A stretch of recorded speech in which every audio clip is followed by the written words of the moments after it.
share revenue.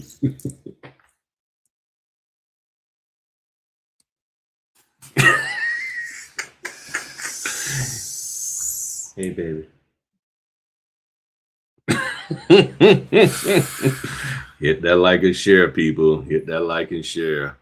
Hey, Griff, I hope you had a good day. I'm just getting to work. You always getting to work and working and waiting on 7 a.m. to come. You are always getting to work. My man Q, good to see you, my man. Thank you very much for the super chat. Yeah. What's going on? Yeah, we are back. We are back. We got the crew in the house, me and her, and everything. So we just want to kick it with y'all and all that good stuff. And so if y'all see me looking to the side, that's just me working on some stuff over here that I'm gonna be showing y'all and everything. So let's see here. So what's going on with y'all today? How's everything been coming along? Has the business been coming good for you? We're halfway through the month of March. Things have been looking good for us. Things have been great in her business coming along. She's graduated a student a couple of weeks ago, and she's been doing a lot more clients since she has the time. So how has things been with y'all? And y'all know me, knocking out as many closings as I can. And I had a closing yesterday, and for whatever crazy reason, the guy did not have an idea. I get there and he's like, "Oh, I lost my wallet." So no ID. And I drove like at least 35 minutes out to them. So that tends to happen sometimes. You know, it happens, but don't have a fit. You just keep going. They paid me, trip print fee for doing it and all of that. Everything. Hey, Griff, I got the gig, digital marketing director. Let's go. Started my career right here on this channel. That's right. Congratulations, Q. That's my man. Got him a new gig.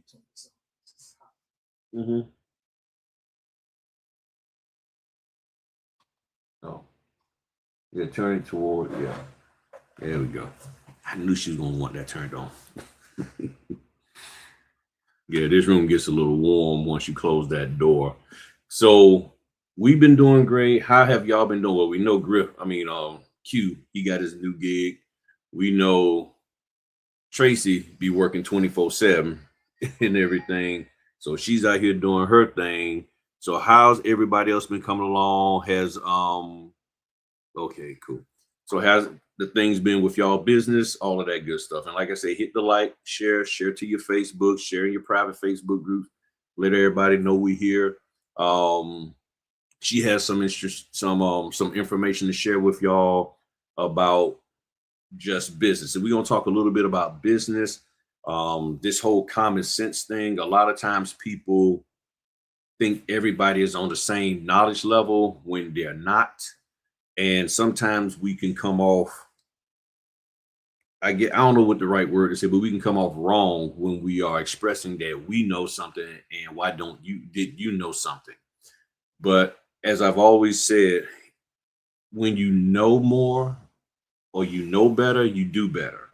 So that's the key thing. So y'all know I did a live a couple of days ago talking about, I forget what I was talking about on that live. What was I talking about? Hold on, I don't forget. Yes, I do so many videos, I be forgetting what I'm talking about. About the IDs and all of that kind of stuff that people want us,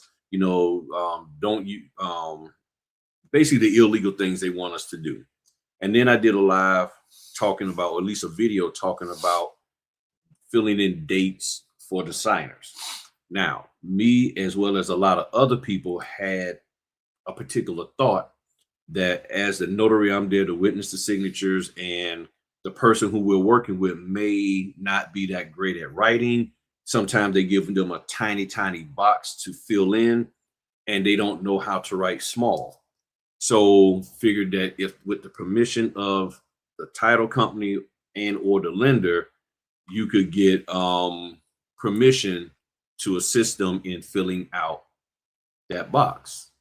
Since they are the owners of the document, you're there on their behalf to oversee this. So as I did some research and I put the links in that video and all of that, that's not allowed.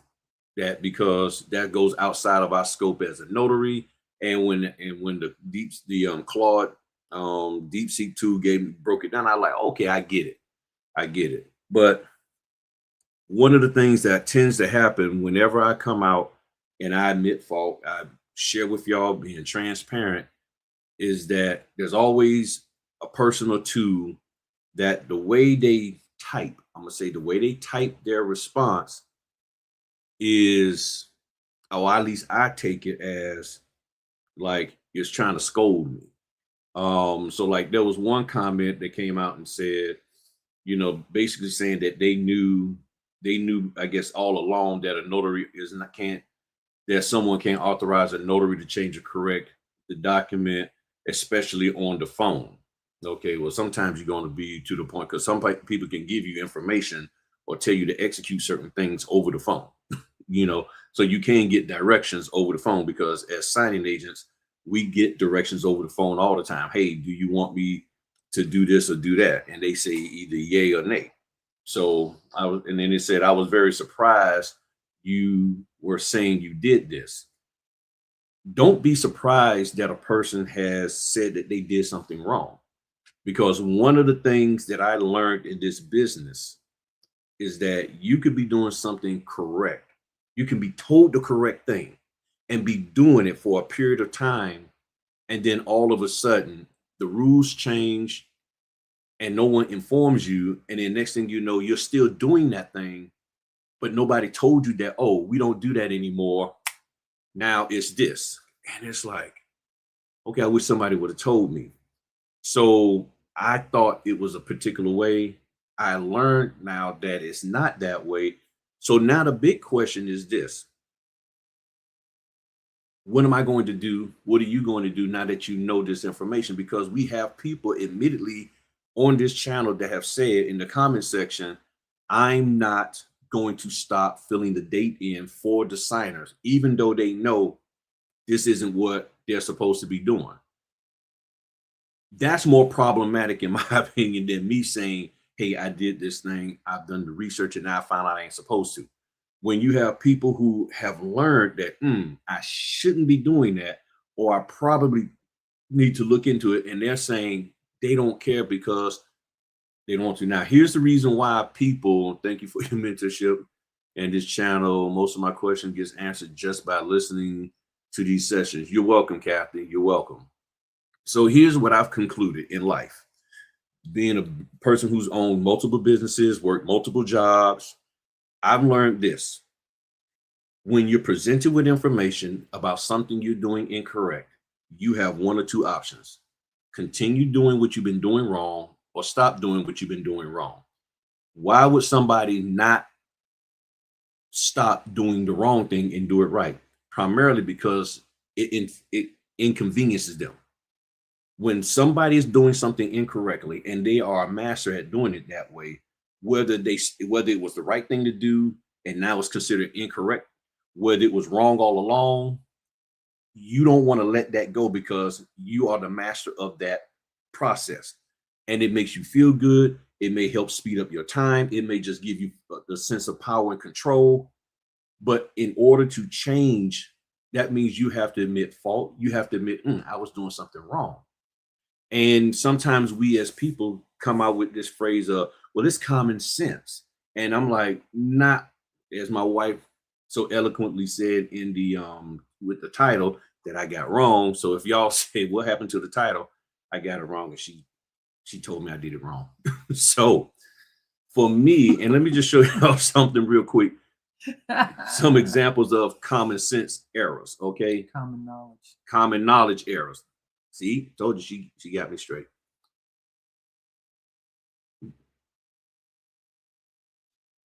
All right. So here's an example of common knowledge area. Most people, if you're a notary, you should know that this is asking about the person who signed the document that you're notarizing the signature on. and that when you see this word here, the name of the person who signed the document goes here. But most notaries put their name here. Common knowledge should be that this says notary public, this says state of, this says printed notary name.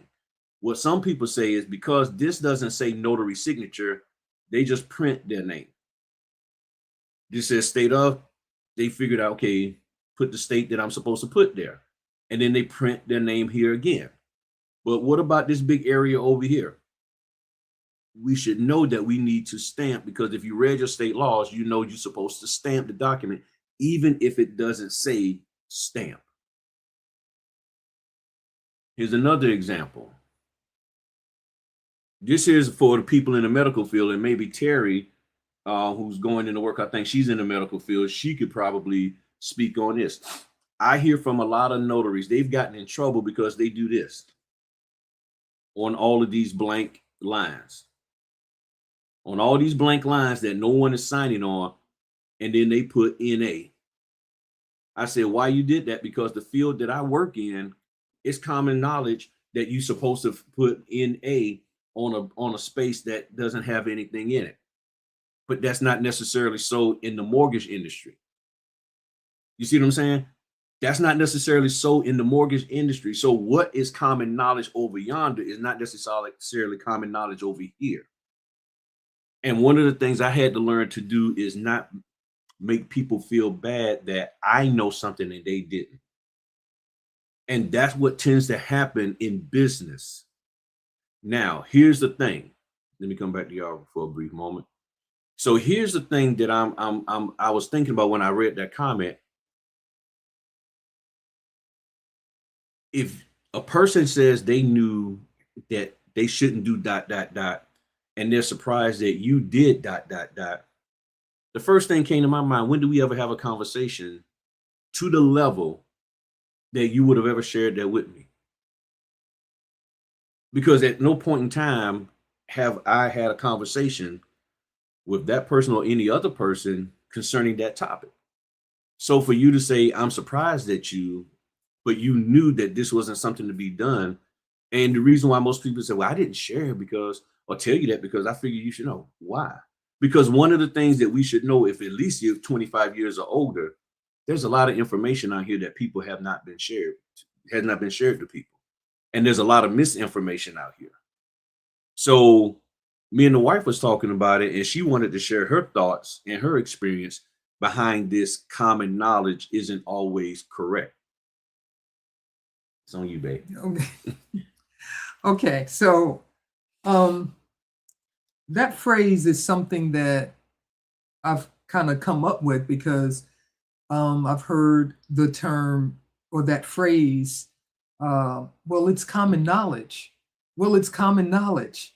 And a lot of the things that we live by or work by or do, whether it's personally or professionally, I have come to learn over time that we're really following either common knowledge, assumptions, personal preferences,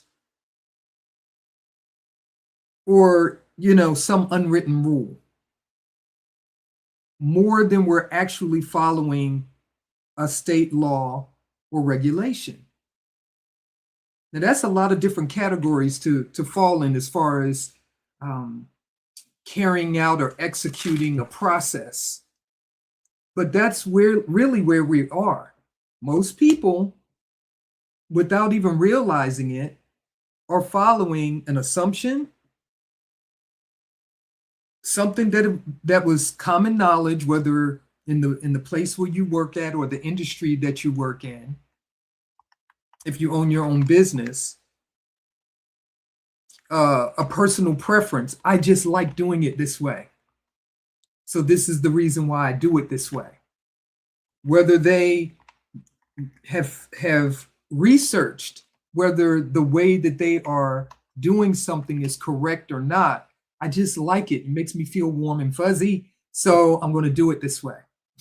Okay. That's the thing that we have to really ask ourselves. Are we following assumptions, personal preference, unwritten rules? And a lot of times, that's all we hear too. Well, the unwritten rule is, but what does the state law say?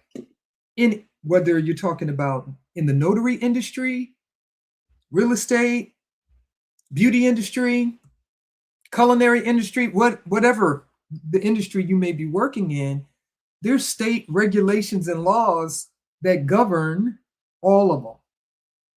And it is up to us as business owners to know those state regulations and laws governing the industries that our businesses are a part of.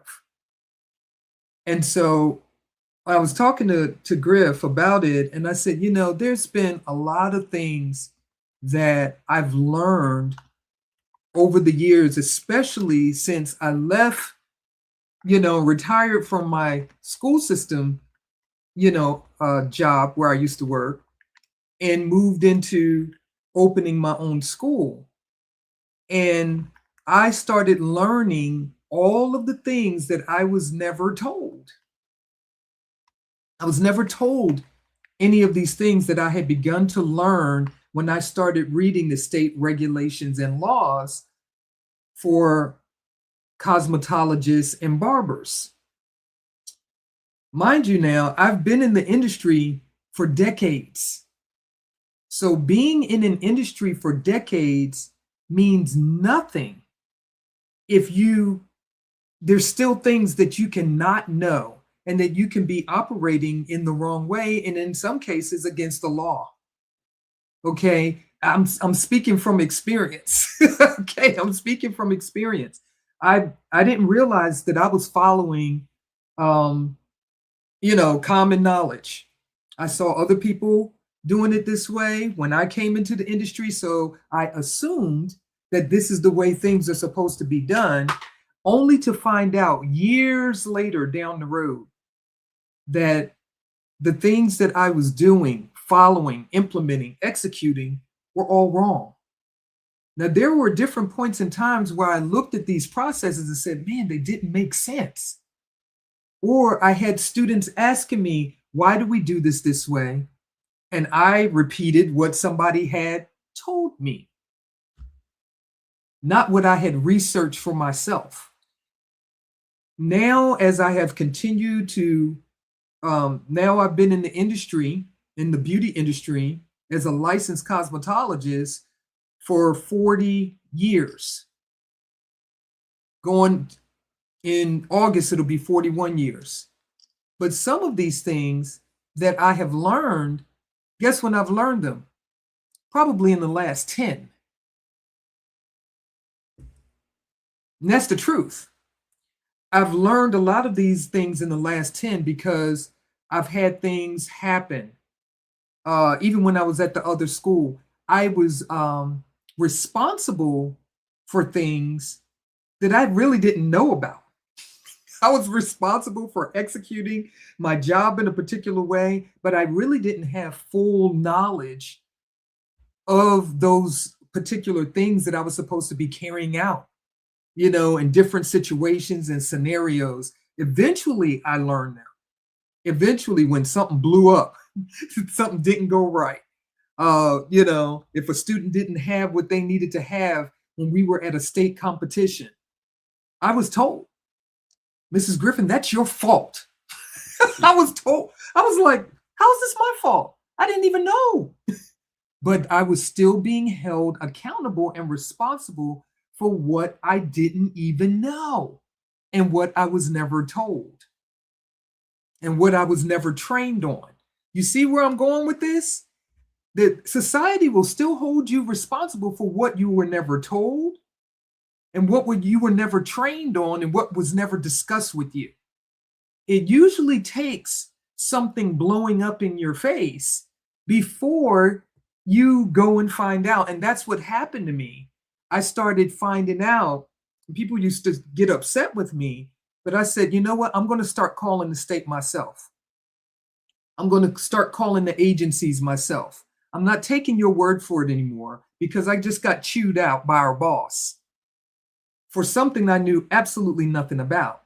And when I started doing that, yes, the people around me who were doing whatever, you know, whatever process that we were doing for however many years, well, this is the way we've always done it. Well, guess what? I found out that some of those things that was always done this way was not the law. It was personal preference. And I found that out. I found that out from city health inspectors, telling me, telling us to our face, no, that's not our regulation. Don't put that on us. And that's when I started to see, okay, how can I find out what these regulations are? What does the law say? What are the regulations say? And it's the same way with any industry that you're in, especially if there is a license that is attached to your, in your case with notaries, you have a commission. In my case, I have licenses. I have a business license. I have a salon license. I have a school license. I have a cosmetology license, and I have a cosmetology instructor license. Okay, so those are different categories of licenses. Because of that, I have a responsibility to know how I am supposed to operate within the industry. And that's how we have to look at business across the board. I know it says in the state regulations and laws for cosmetology and barbers, it says, you have read, it basically they're telling you this is what you're supposed to do to obtain your license and keep your license. This is how you're supposed to function within this industry. When I opened my school, that's when I started to understand the gravity of knowing, not only knowing, know, understand, and do. KUD, CUD, know, understand, and do. Most people do not know, so therefore they do not understand, and they definitely don't do. Okay, so you got to ask yourself the question, do I know and understand and do my state laws in reference to the notarizations and how I conduct myself within the state in which I am a notary, the state in which you have a commission?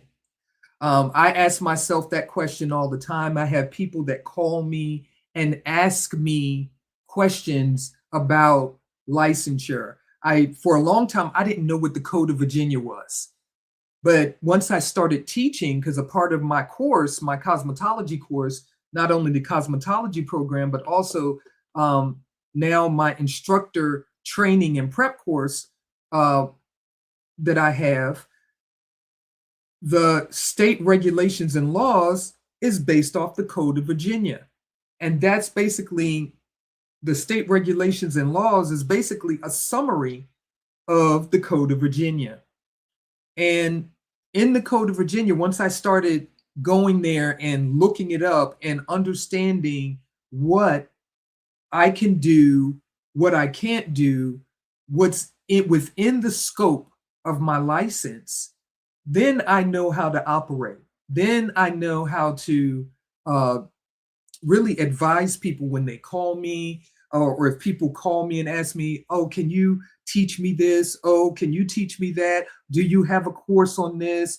Do you have a course on that? I can say to them, yes, I do. And this is the scope in which we operate with that class, course, or program.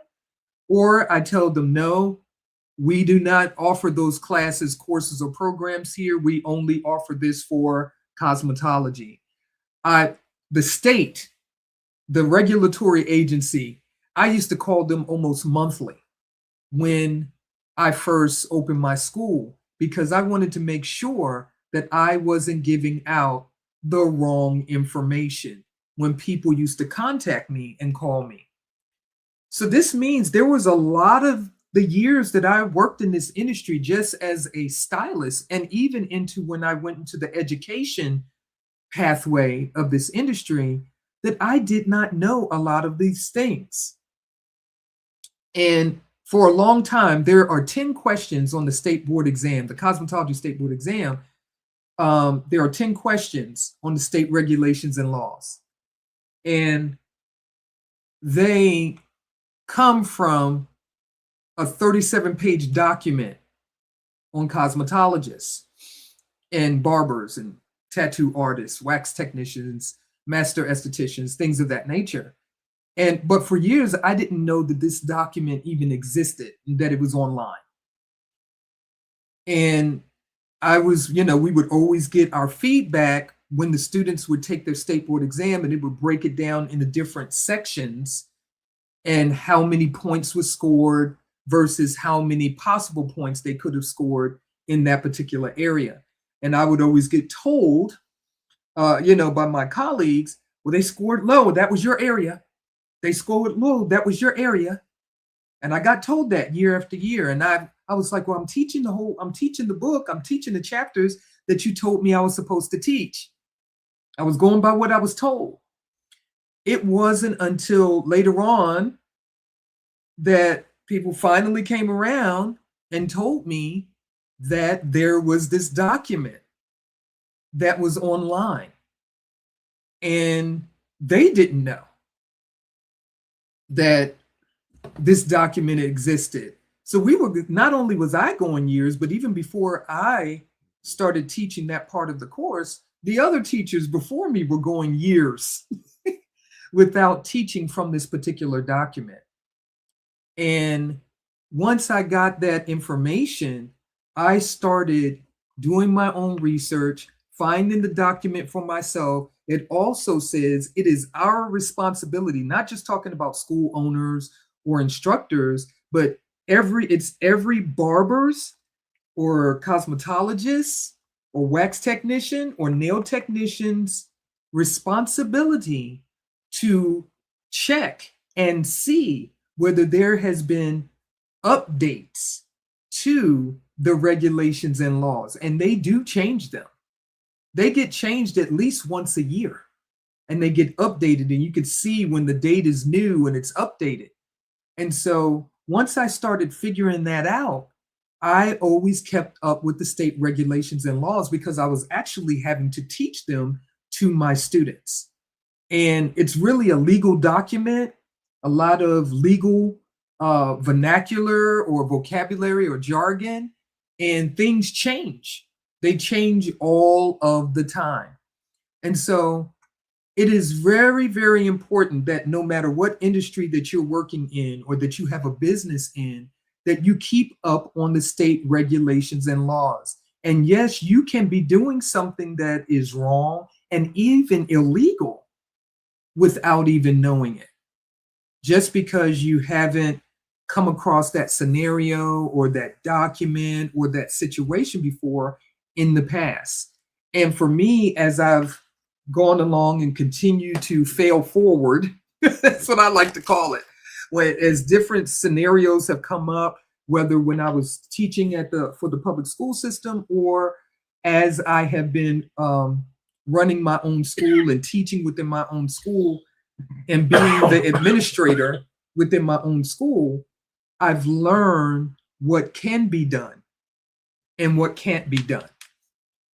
And what is my personal preference? And, there are some things that you're going to do that's not unlawful, and it is a personal preference, and that's okay. You've got to make sure also that your personal preferences are not against the law. I will say that too, because sometimes your personal preferences can be against the law. It can be outside of the boundaries of what your state regulations and laws say for your state. So the longer you stay in an industry, you're going to grow. I hope that if you're a lifelong learner, that you are going to grow and you're going to find out more information that you did not know when you first entered the industry, that you may come along and find out, okay, this is something that I did not know before. I'm going to use this as an example. Some of you probably have seen it. You go into you go into hair salons or barbershops and you see a canister. They're called a wet sanitizer is what they're called. And they have blue barbicide in it. And in some hair salons and even barbershops, you'll see combs. You'll see combs in there. You'll see brushes in there. You'll also see, sometimes you'll see shears, scissors in there. And people will, I used to see it all the time. And in fact, I did it myself. I used to always change it so it would be clean, disinfectant. But people would just put their dirty combs and tools in there, and they thought that if I just put it in there, this is going to clean my comb, my brush, my scissors, whatever I put in there. And I used to think that as well. And then I've seen people take that comb out and shake it instead of drying it off. And they would shake it and think, oh, I've got a clean comb or brush or tool, whatever. I used to think the same way because that's what I saw. I wasn't taught that differently either in school. Okay? Because sometimes you can get taught wrong while you're in school. And so it wasn't until really years later when I became an instructor and I was working at Sally Beauty part-time, where you have all of these products that they sell. And they sold, cleaning and disinfection products for salons. So the barbicide is the blue product. If you've been in hair salons, barbershops, you've probably seen it. But there's another product called Ship Shape, and Ship Shape is like a yellowish green in color. And so on the back of it used to be in a box, but now Ship Shape is in a bag. But on the back of the box at the time, I was reading the manufacturer's directions. And everybody that I worked with always teased me about reading everything. And so I turned it around, and on the back of the box or the side of the box, it said that your tools need to be rinsed off, or any debris or dirt needs to be removed from the comb or the brush or whatever it is that you are putting into the Ship Shape, and then you put it into the Ship Shape cleaner. Ship Shape, it says comb and brush cleaner. So you have the Ship Shape, like what he's showing on the screen. And it also says it's for head and neck rests, sinks and countertops, chairs and stools, things of that nature. And so you're supposed to put it in that first, before you put it into the barbicide.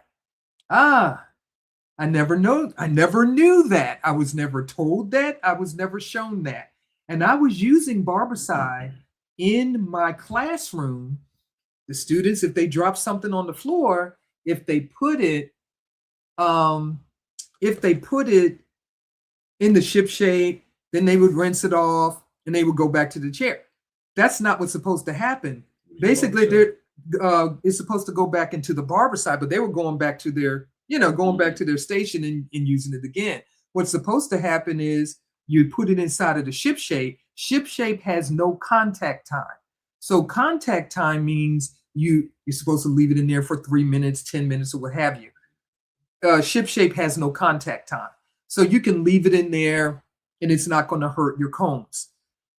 But once you take it out of the Ship Shape, you're supposed to rinse it off, dry it off, and then you put it into the barbicide for 10 minutes, because barbicide is the disinfectant.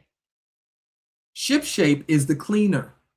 What we learned, especially during the pandemic and COVID and all of that, is that you cannot have something be disinfected unless it's clean. And so basically all we were doing all those years Um, right. All we were doing with all those years was just putting stuff in the liquid. We were putting stuff in the liquid. That's it. And so we've also found that people were using all types of stuff wrong. All types of stuff wrong. So I went back and taught everything over again. We've also found out now we can't put barbicide. We can use ship shape on our stylish chairs. We can use it on the stylish chairs. We cannot use the barbicide on the stylish chairs that, maybe have a vinyl or leather background. We can use the ship shape, but we can't use the barbicide. Barbicide is for hard, non-porous, if you're going to use it to clean off a hard top station. Okay. That's the thing. And this was something that is being done all over the place. Is being done wrong. It's being done wrong. And so I did it wrong for all of those years. So I went back to my classroom and I explained to them, I said, gather around the campfire, told all my students, I said, look, we've been using these cleaning and disinfection products in the wrong manner. And I explained to them how we were supposed to do it. And now I'm going to teach you how to do it. And we're going to use it the right way moving forward. We even we found out we couldn't have, bottles that didn't have labels on them. We wanted to make sure that all the bottles had the manufacturer's label on them, or at least what you had in that bottle had to be labeled correctly. There was a lot of things. The entire school at one point went through an OSHA inspection. And so we found out that a lot of the things that we were doing in the school as a whole, we were out of compliance. We were out of compliance. And so we didn't have a choice. We couldn't go back and forth and argue and point the finger. And we had some people that, lost their jobs behind, not doing things according to OSHA compliance. And so these are the things that you've got to understand, that it can happen to anybody, that you can be doing something, for many, many years, whether it's a notary, being a loan officer, you can have a signing company, you can have a title company, and there can be things that is being done within the process of buying or selling a home or a property that is outside of the scope of your state law. And you may not even know it because you just haven't come across that situation, circumstance, or scenario. And so I say all that to really keep that in mind, that as you continue to move forward in the notary business or any business that you may have, that in order for you to keep growing, it's going to be in direct correlation to how much you know. And wisdom is the correct application of knowledge. So once you know, okay, this is the way that it's supposed to be done according to the law, let me pivot. Let me pivot, get myself aligned with my state laws, and move forward.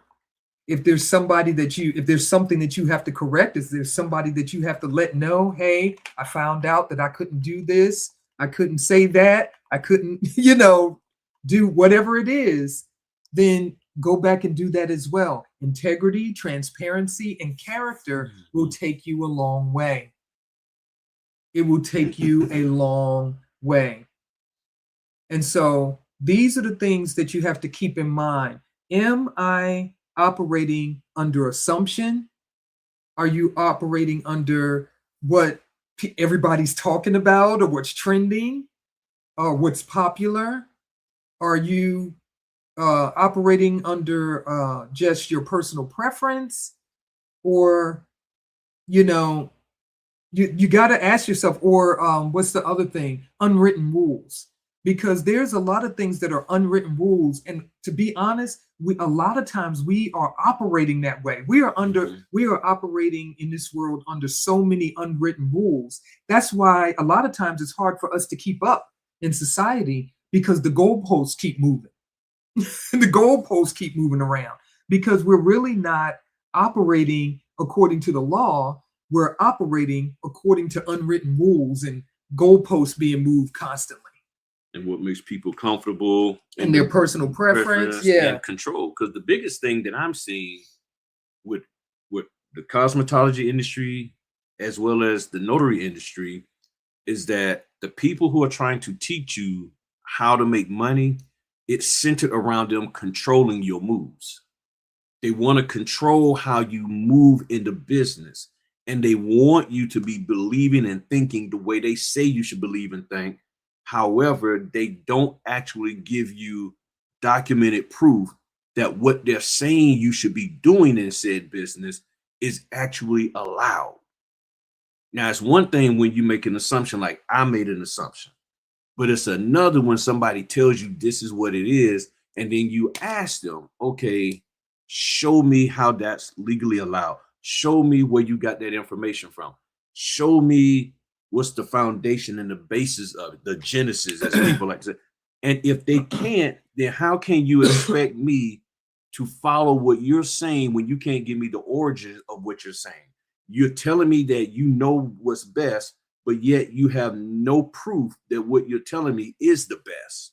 And then if I decide to go off on my own, then you land-base me, you talk bad about me, you make me feel bad, you make others feel bad about kicking it with me and all that, because I'm doing something different. In other words, you no longer have control over me. And there's people out here who want to control you, even though you're not necessarily taking training from them. They just don't want you doing anything that will cause you to surpass them. So therefore, they will give you improper information. They will make you believe this is the way it should be done. They will make you think of yourself more highly than you ought in order to keep you where you're at, because they know that if you have this particular mentality, the likelihood of you getting consistent business is going to be very, very little. But if you have an open mind and you realize customer first instead of let me get paid first, and that's really what I see in this notary business. It's more about getting paid first as the notary than serving the people. And because, as I always say, expectation, when what you expected to see happen in this notary business isn't happening, then people get upset, they get angry, they get frustrated, all of that. Because what? It's not happening the way they want it to happen or the way they was told. And when you don't see it happening, now it's like, I gotta figure out something. My biggest concern is that notaries should be allowed to follow their state law. And more people are asking us not to follow our state laws. More people are telling us, don't worry about it. It's clear. I cleared it. I trust me. Everything is good. I've been doing this business for 40 years. I've been doing it for 20 years. I know what's best for you. Just shut up and do what I say and you'll get paid. And there are people out there who will do that. But then the people who don't, you're labeled difficult. You're labeled a problem. And then you have the people that's like, well, nah, I know you're right, so-and-so, because it don't have to be me. Other people feel the same way. Well, Earl, I know you're right. Janice, I know you're right. But man, that's going to mess up my money. I mean, if I make that stand, they might not pick me no more. Then what's most important? Just so you can make some money, or you want to do things right? Because I look at it as, how would I have my sons operate in this business? How would you have your nieces and nephews operate in this business or any business? Because if you're okay with skirting things and doing things on the fringe just so you can get paid, you should never argue or fuss at anybody in your family who's doing some things that is unsavory. But a lot of times it's this, what you said, good for thee, but not for me. Yep. It's good for thee that I get on you about being out of compliance, but don't put that on me.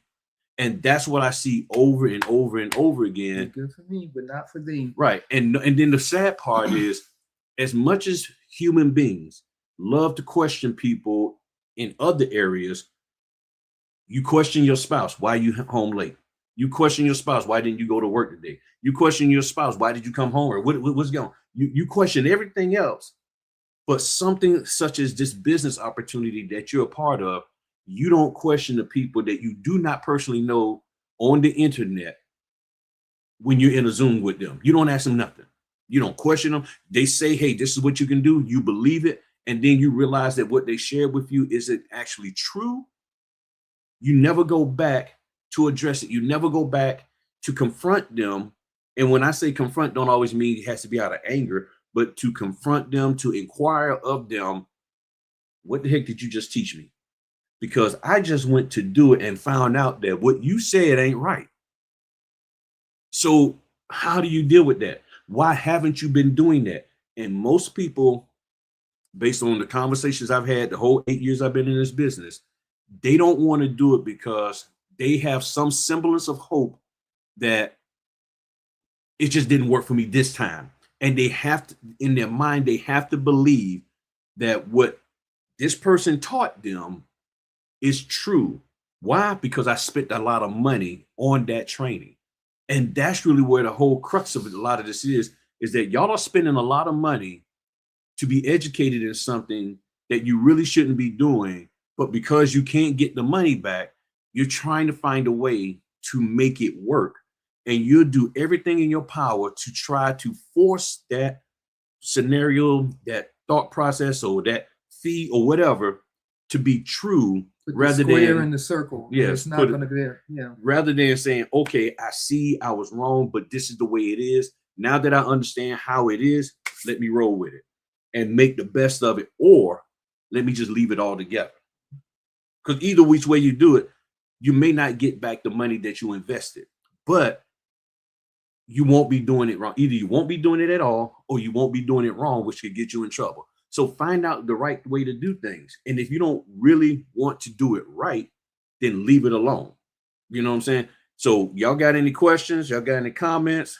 I know, what you got? I mean, you just said it. I mean, I had to really understand the law, especially if I was going to run a school and I was going to teach people and offer what they call initial cosmetology training and education. I had to make sure that I was telling them the right things, that I was pointing them in the right direction, that they would have a strong foundation that lined up with the state regulations and laws.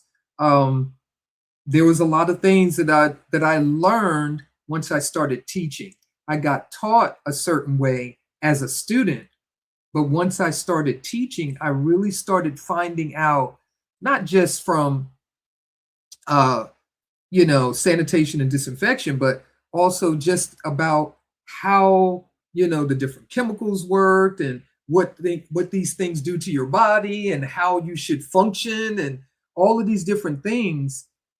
And I found out, I said, I have to make sure that I am responsible for what I am learning. I am responsible and accountable to know these things. And they said, ignorance is no excuse for breaking the law. Always remember that. Ignorance is no excuse for breaking the law. So that means as soon as you find out that you're outside of the scope of what the law says, you need to go back and make those corrections right away. You have to go back and make whatever necessary adjustments and changes that you have to make to your systems and processes within your business to make sure that you're on the right track. Have that character, have that integrity. And, I know for me, I'm able to sleep at night because I'm doing things the right way. And if I find out that I know at least from the DPOR, the regulatory agency that regulates, cosmetology in this state, they can change stuff. Things can be going in this direction. And then they'll send us something, whether it's via email or certified mail or both, and say, guess what? This is changing again. This is going to be phased out by this date. And this is what you have to do. And this is what you have to turn in by this date. And they'll have a meeting with all of the school owners. And basically, it's like, if you don't like it, too bad. If you want to remain a school, you're going to govern yourself accordingly. If you don't like it, you know, you're going to, have what they call disciplinary actions against you and your school. So that there it is. If you want to continue to do something, this is what it is. If not, this is what it is.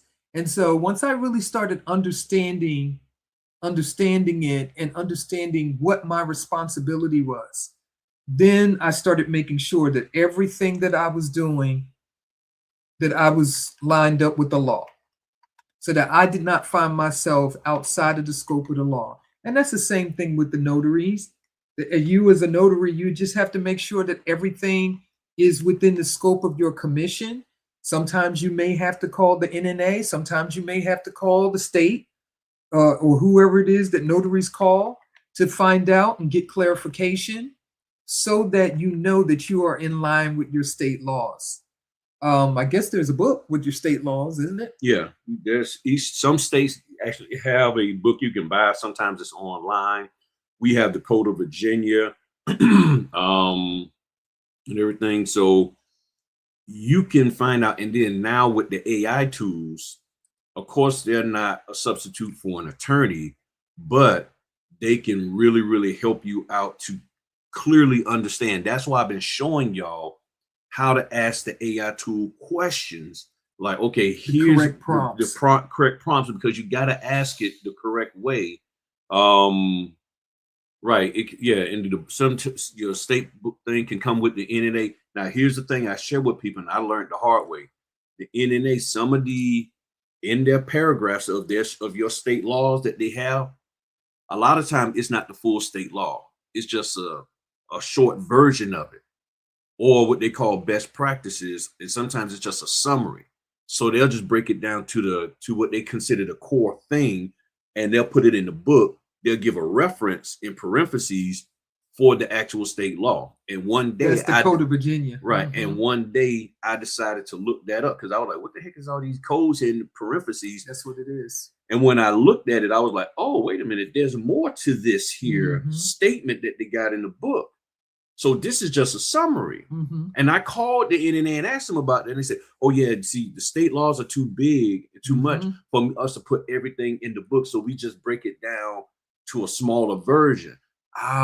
And that's the way it is for our state regulations and laws. When you see a copy of it, it'll say state regulations and laws, and it'll be little links all throughout the document. And it'll be, you can click on the link, and that particular link will take you to the Code of Virginia about that particular topic in the state regulations and laws.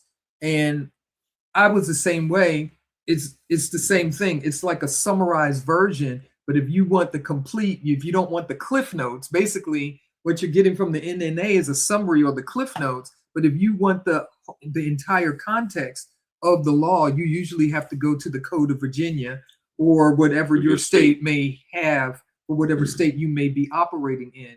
And it's important to know that. I know you've heard Griff say this so much over the years: learn your state laws, learn your state laws. And sometimes it may,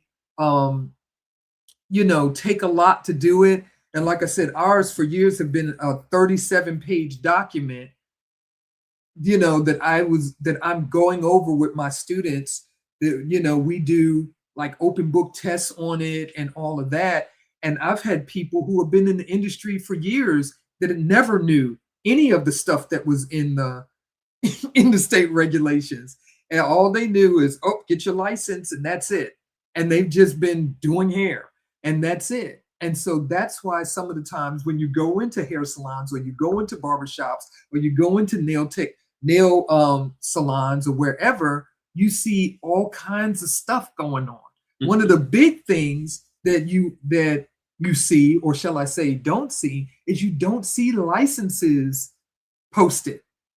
You don't see licenses posted. And that's like that's like one of the baseline things that's supposed to happen in every barbershop, every hair salon, every nail salon, every wax salon, every day spa. Mm-hmm. That is supposed to be what they used to say, it must be on public display. So this is in the state regulations and laws. This is just an example that your license must be on public display, either in the front of the salon, like maybe in the reception area where people can come in, whether it's a state inspector or a city inspector, can come in and readily see your licenses, or they can be posted at each individual station if you have booth renters or stylists who work for you as employees within your salon. Now, what I just said, think about maybe the salons that you go to. You may go to a salon and they do just that. They have you might have 5 stylists, so you should see 5 licenses posted. Okay. If you have 10 stylists, you should see 10 licenses posted in public so that the public can see it in public view. These are things that are not happening. A lot of times there are salons that are open. There is one person that is licensed, and then you have all of these other people working there. And I did not know that people were thinking this way until I started teaching adults. And I was told by a lot of people, they said, oh, I was told that I could work up under her license. I said, how? How? I said, the only time that you can work under the supervision of somebody else's license is when you are attending a cosmetology school and you are working under the supervision of licensed instructors. I said, or you are an apprentice, a cosmetology apprentice, and you are working under the supervision of a cosmetology apprentice sponsor who is licensed. Or if you are an intern doing an internship, a cosmetology internship, you can work under the supervision of a licensed cosmetologist. And when you're an apprentice or an intern, they have a certificate that comes from the state stating that you are a cosmetology apprentice or a cosmetology intern, and your services are being done by someone in one of those categories. That's what's supposed to be happening. A lot of times that doesn't happen. And so I started finding out little by little. So did my husband, as we were, advertising and marketing and promoting for my business, that there were so many things that were being done wrong and not in accordance with state law. And I really started having to understand all the different things, who, different departments are in charge of different things, like apprenticeship is under Virginia Works, which is totally separate from DPOR. So I had to learn what the law was through Virginia Works, who governs apprentices, and what DPOR says according to the state law that just governs the industry as a whole. And so you see where I'm going with this. It's like, once you decide you want to be a part of an industry, there is a responsibility that is incumbent upon you to understand those state regulations and laws. And if by chance you have done something outside of the scope of that law, your state laws, once you find that out, go back and correct it and start doing things in accordance with your state law. And you may have to tell people, I can't do that, or I can't collect the funds, or I can't, predate something or backdate something. Right. Yes, I've got to sign and date when I'm at the table with the signer. I can't sit down here and sign and date before I get to you, or sign and date after I leave you, because that defeats the whole purpose of being there and me checking your ID, making sure that you are who you say you are, you know, and making sure that I have the witnesses if witnesses are needed. What is the point of doing all of that if you're going to predate it before you come in there or date it after you leave? See, these are the type of things that go against what is supposed to be done by a notary according to your state law. And so sometimes we find out that we didn't know something. And my husband, over the years, he has shared at different times, I didn't know this. I didn't understand this. This is what I ran into. This is something that happened to me during this signing today. And he may say, I didn't know this, and this is what I found out when I did this research, or when I called the NNA, or when I called the state secretary, or when I talked to this loan officer, or this title, the title company, or the signing company, or this is how things are changing now. We got new directions, instructions within the directions, and this is now becoming an industry standard. Because some things will happen. Usually when you start seeing things change within an industry, that means that mistake has been made over and over and over again, and they are trying to keep that mistake from happening. And so now we've got to add 5 more instructions to your, to your paperwork. Correct. And that's the thing that you have to understand and see, like what Virginia has, and this is why it's important for your license to be up there. Like Virginia has a license lookup. You can put my name in there. You can look up the person's license. So if you want to find a person, I can put her name. And there's all her license. And you got all her licenses, the 3 licenses that she has. You click on it, boom, boom, boom. It tells you how long I've had it, all of that. So this is why in her industry, a lot of people don't want to put their license up because they may have had it at one time, but now it's expired and they don't have it. And then I just went into ChatGPT and just asked a simple question. In Virginia, can an unlicensed cosmetologist work under the license of a licensed cosmetologist? And it said no.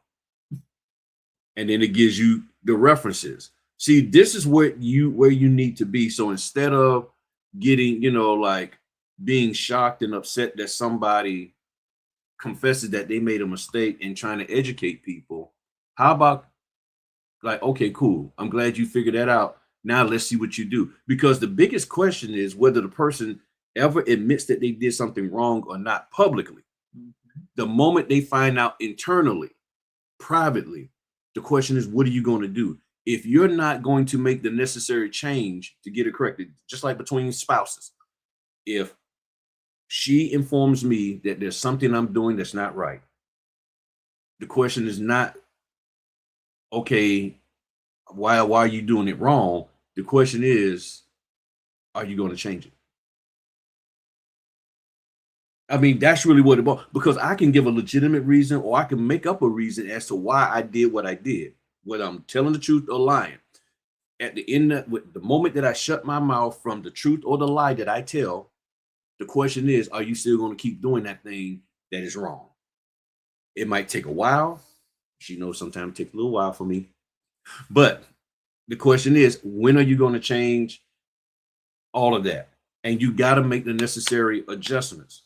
That's a part of the working relationship that people have personally with your job and in your business. So the state in certain cases can understand that, okay, you made a mistake and you didn't realize this was incorrect. Now that you know, what are you going to do? As the old Saturday morning cartoon commercial said, the more you know, the more you grow. The problem is we ain't got Saturday morning cartoons anymore for us to look at. So you forget that as you know things, you're supposed to grow. People think, oh, I have the knowledge of it, but I don't have to implement it. That's where a lot of us are at. I have the knowledge that this is incorrect. I have the knowledge this is the right way to do it, but I am not going to implement it. Yeah, information rich and application poor. And so we really must move from information, just gathering. We're harvesters of information. We just gather information over and over and over again. And a lot of times we've gathered so much information, we're just like overflowing with information, but we're not moving forward. And then we wonder why we're stuck. You wonder why you're stuck in the industry, why I'm not growing, why I'm not doing, not moving forward, because you haven't moved from just gathering the information to actually digesting it and now applying it and wisdom. Wisdom is the correct application of knowledge. And so once you all, like I said, all of us have done things outside of the law and didn't know it, didn't understand it. There are so many state laws and city ordinances and stuff like that, just as regular citizens, that, just like here, it's like you have this when it snows, within an hour after the snow stops, you are supposed to make sure that your walkway, your sidewalk, and like if for us, we have a sewer in front of our home, we have to make sure that all of that is clear. And it says within an hour after the snow stops. And it's very few people who come outside at all and shovel the snow. I do. We do. Yeah. But it's a me, my husband, and my sons, we come out and we do it. And when we all four of us do it, it gets done faster. But that's a city ordinance. And we see people all the time complaining, well, they need to clean this stuff. We pay taxes. Rah, rah, rah, rah, rah, rah, rah. But the thing of it is, they don't understand that the taxes that we pay is for them to clear the main roads and the highways, not your neighborhood streets. And so most people are under the assumption and the personal preference that somebody better come out here and shovel my snow and clear my street. That's why most of the time the kids can't go to school, because the school buses can't get down into the neighborhoods because they are still packed with snow and ice, and it's not safe. But a lot of it has to do with the fact that, are the people who live on that block going to do their part and follow the city ordinance and clear their sidewalk, their walkway, and all of that in a timely manner? And we see it all the time. We'll clear our stuff, and it seems like every time we clear it, then the sun will come out not too long after we clear it. But then it looks like our stuff looks completely clear, because whatever little bit of snow that was there has now been melted away, and we've got a clear area that's safe for us. And then what I do to assist is that I put the snow melt down. Yes. So that means if it starts snowing at 1 a.m, Griff is out there at 1 a.m throwing the snow melt down, because that's the best time to do it. As it starts falling, I throw it down in a good layer patch, and boom. And so in the morning, it's a lot easier to clean up. And then if the sun isn't really coming out and other snow is melting and running down, before I go to bed that night, I throw more down so that the water that's out there doesn't freeze overnight and cause a slipping incident. These are the things that I do because I understand this, and I don't want to be fined. It'll just be my luck. Nobody has ever been cited in my neighborhood ever. But I'm like, it'll be just the one time that I don't do it. And I say, and then it's like, here's your ticket, $100, this, that, and the other. So say, yes, I snow for a week. Right. And that was a big deal this winter that we're still in, where there were people out there that could not get out off their streets. They couldn't go to work. Like I said, they were snowed in. There were people out there fighting over parking spaces, and it was a lot going on with the snowstorms, especially further up north that in New York and in New Jersey and Philly and the bigger cities. It was really, really an issue because we got a lot of snow.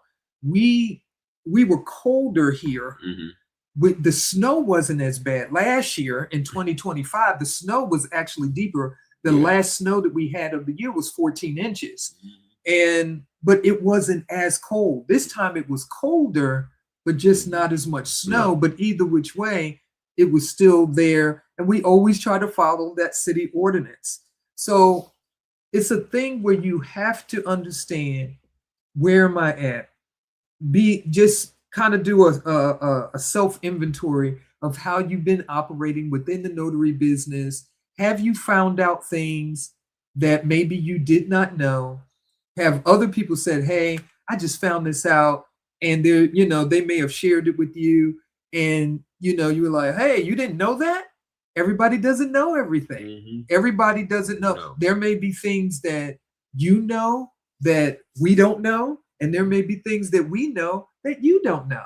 And so that's why, with Griff, that's why he started this channel, to help the notary community, to help along the way. A lot of times people, I was telling Griff, I said, people always say, get ready with me. You get these videos, get ready with me, go to the store with me, do this with me, do that with me. And I remember when a lot of that was going on, when Griff first got on YouTube in 2020, and there was all these videos like, what's in my bag, and all this kind of stuff. And could that be helpful? You can get some helpful tips about what you can put in your notary bag so that you can be efficient and give a quality service, notary service, when you go to meet your signers. I don't think that there was anything wrong with that. But it gets to the point where, do you know how to perform and execute your notarial acts? The thing that you're actually been hired to do or contracted to do by a signing service or a direct client. So those are the things that you have to look at. Like, am I operating under what people say is popular or common knowledge, or what's trending? Am I operating under assumption? Am I operating in fantasy? Am I operating in, unwritten rules? Or am I operating according to my state law to the best of my ability? And when I do find out that I'm not operating according to my state law, do I find out what my state law is on that situation, circumstance, or scenario?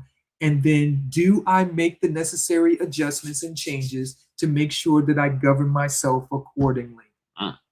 See? That's where it's at, y'all. So do anybody got any other questions, comments, observations, or anything? If you do, drop them in real quick. If not, we're going to bounce on up out of here.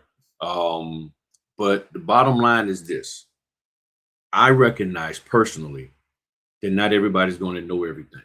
And if you've been following my channel for any length of time, you know I'm constantly saying two things.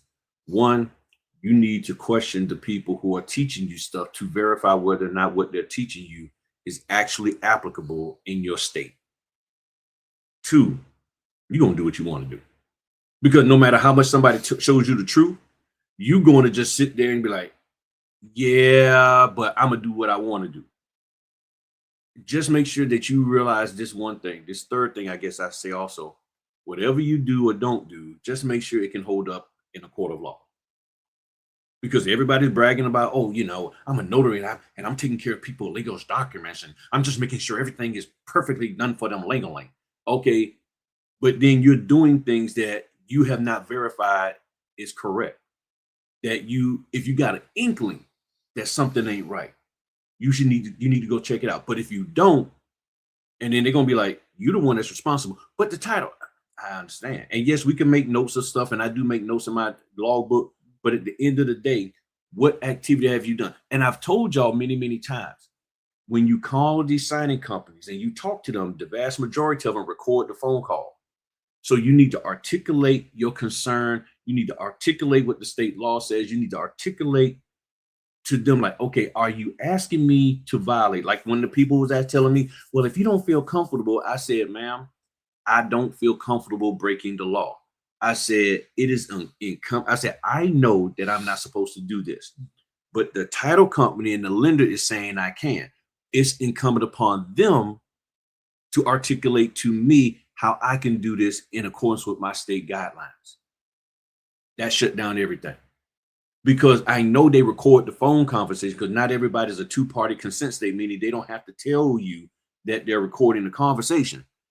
And I make sure I articulate myself in such a way that if they pull it back up, they can be like, well, he did say this, and y'all ghosted him basically. Because after that, it was like, no, okay, we'll get back with you.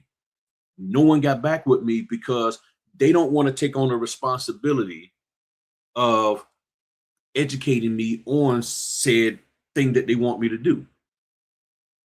And I'm being hired as the expert. As one person told me years ago when I first started, I asked them a simple question about something, and they said, well, that's why we hired you. You're supposed to be the expert.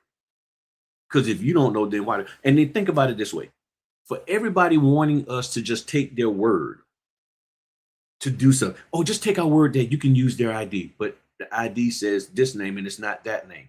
What? We're cool with it. Okay, so if I miss a date, if I miss writing in the date on a document, how come they don't do it for us? What do? Take responsibility, notary, and fix what you did, and you're not getting paid to go back and fix it. So you want me to be responsible for making sure I do what I'm supposed to do right, as well as what you, title and signing company and lender supposed to be doing. And you don't want to pay me any extra. For at least Griff, that's not happening. Because where's the cover for me? Okay. Where's the cover? So, and I know, but you did, yes, I did the date thing because I had a conversation. They said, that's fine. I was like, here's the pictures. The person had the trimmers.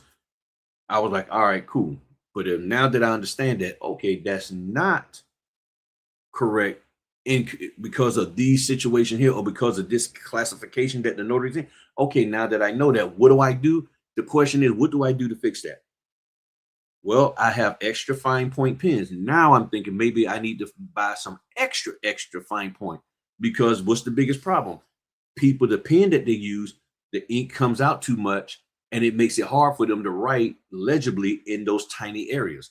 So I said, I got the extra fine point pen. That works, but maybe I need to have an extra fine point pen. So that's going to be my next move to get those, to try those out. So what plan are you going to put in place so you don't be in violation of anything? For a lot of us, we don't do anything. We just say, oh, okay. And you just walk away from it. I don't want to walk away from it. I like this. So I'm going to put together a plan. I'm going to make sure that I spend more time making sure that the person slows down, because you have those people who like to write fast, slow it down, write, take your time. And here's the statement that I tell them. I said, if you do not write your date legibly, and this is why I haven't had to do this anymore after 3-4 years ago when I helped the person, because I wasn't saying this.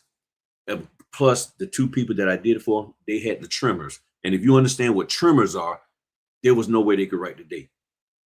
But what I tell the people now is, listen, if you do not do the date in a legible in a legible printed manner, they're going to not process this loan because they want it this way. I showed you the instructions, and guess what? We're going to have to come back out here and do it again, which means whatever money you're trying to get, you will not be able to get it until we get this thing done correctly. Whatever interest rate you got locked in, it may not be there later on. And when I explain it to them that way, that if you don't do your part for the people you're going into a contract with, because that's what the whole loan document is, them going into a contract with somebody to borrow money, to refinance, or to buy a house, if you don't do it correctly in accordance with what they want, I will be back out here and what you wanted done will not get done. So it will delay the process if you ignore what I'm sharing with you and do your own thing. And I said, so it's going to be up to you. And at that point, if they don't follow those directions and they still want to do what they want to do, you know what I'm doing?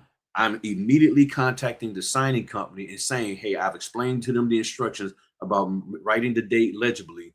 They are refusing to do so.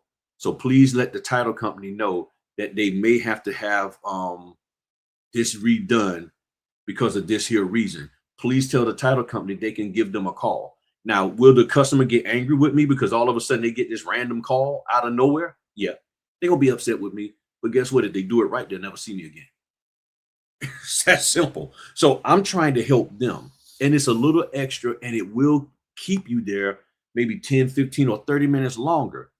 But I think it's worth it. And guess what? The title company and the lender will be more appreciative of you putting in the extra effort, which means you get more opportunities, which means you could get higher pay. But if you don't put forth the effort, so there's people that will never ever fill in the blank or whatever for this the signer. I got that. But will you put forth the extra effort to make sure they do it correctly? Or you don't care, because as long as you get paid, that's all that matters. All right. I don't see no questions. We're gonna bounce on up out of here. Y'all have a good one. We appreciate you too.